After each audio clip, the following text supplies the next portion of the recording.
Imagine having everything, love, wealth, respect, and still realizing that the person beside you prays for your downfall. This is the story of Zara, a young billionaire bride who faked her own death to expose the man she trusted most. Zara was the kind of woman people spoke about with admiration and envy.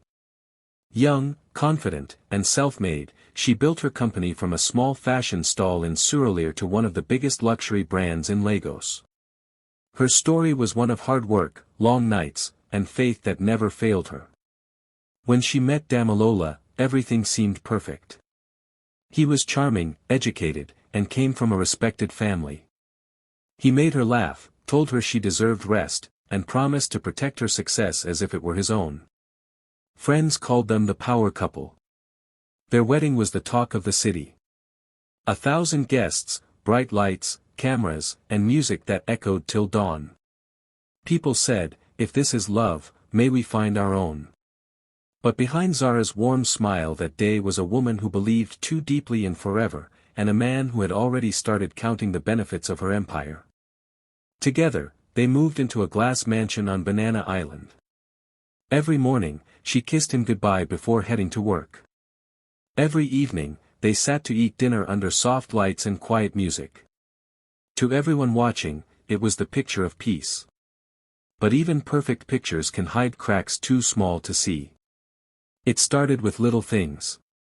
Zara noticed Damilola's phone calls that always came after midnight. He would step out to the balcony, talking softly, saying it was business. At first, she believed him. She had no reason not to. But as weeks turned into months, the calls became more frequent, and so did his distance. He stopped asking about her day. He stopped holding her hand at dinner. When she spoke about her plans to expand the company, he would smile faintly and say, "You work too much, Zara.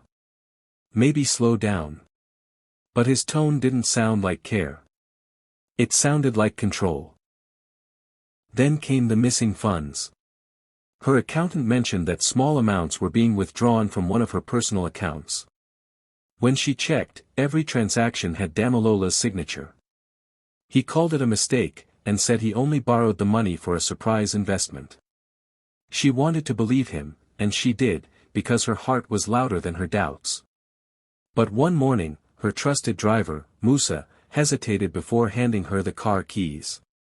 He looked at her and said, "Madam, be careful. Oga has been seeing one woman every Saturday in Lekki.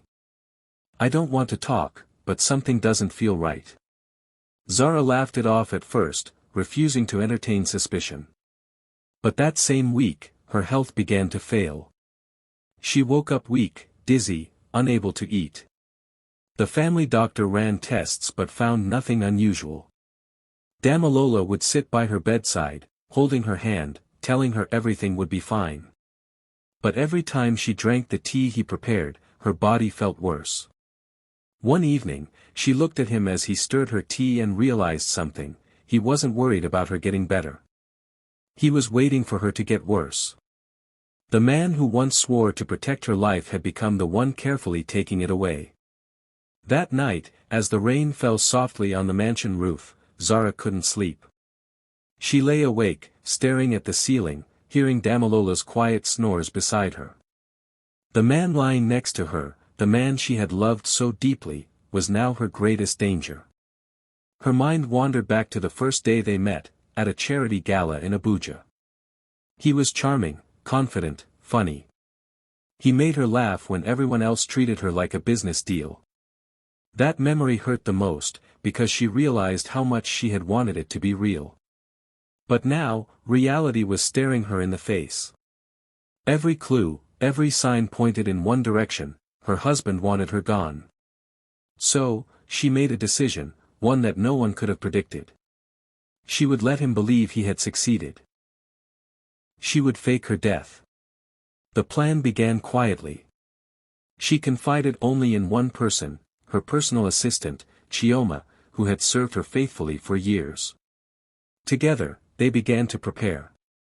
Chioma took Zara's medical reports and contacted a private doctor abroad, one who owed Zara a favor. They arranged for a sedative that would mimic a cardiac arrest. On a quiet Sunday evening, Zara made Damilola his favorite meal, jollof rice with fried plantain and grilled chicken, and smiled at him as though nothing was wrong. He smiled back, thinking his plan was working. Later that night, she drank from the cup he offered her, the one he had poisoned, but not before switching it with her own mixture. Within minutes, she pretended to convulse, her body going limp. Damilola's eyes widened. He called her name, touched her pulse, and when he felt nothing, a faint smirk crossed his face, one he quickly hid when the maid entered the room. By morning, the news spread across Lagos: billionaire heiress Zara Adewale dies suddenly in her sleep. Her husband wept publicly, gave interviews, and held her funeral with a grand display. But what no one knew was that Zara was watching everything, from a small coastal town, alive and waiting for his next move. In the weeks after her so-called death, Zara lived quietly in a rented apartment by the ocean. She wore a scarf to cover her hair, avoided the news, and watched from a distance as Damilola played the role of the grieving husband. At first, he posted pictures of her online with emotional captions, calling her his heartbeat and the love he lost too soon. People flooded the comments with sympathy. He walked with her parents, accepted their condolences, even held prayer meetings in her honor. But soon, the mask began to slip. 3 weeks later, Chioma sent Zara photos that shattered whatever hope she still had. Damilola was seen at a luxury resort in Dubai, smiling, relaxed, with another woman on his arm. The woman was no stranger. It was Cynthia, Zara's own friend and former bridesmaid. The same Cynthia who had cried uncontrollably at her funeral. Zara stared at the pictures for hours, numb at first, then angry, not just because of the betrayal, but because of the calmness in his eyes. He didn't look like a man who lost his wife. He looked like a man who finally got what he wanted. With Chioma's help, Zara traced the trail of lies. The life insurance policy he took out in her name a few months before the wedding. The fake business trips where he secretly met Cynthia. Even the hidden offshore account in his name, the same account where he planned to move her inheritance. Piece by piece, the puzzle came together, and Zara saw it clearly now: Damilola never loved her. He loved what she had. But instead of crying, she smiled. For the first time since it all began, she wasn't the victim anymore. She was in control. She had something Damilola could never imagine: proof.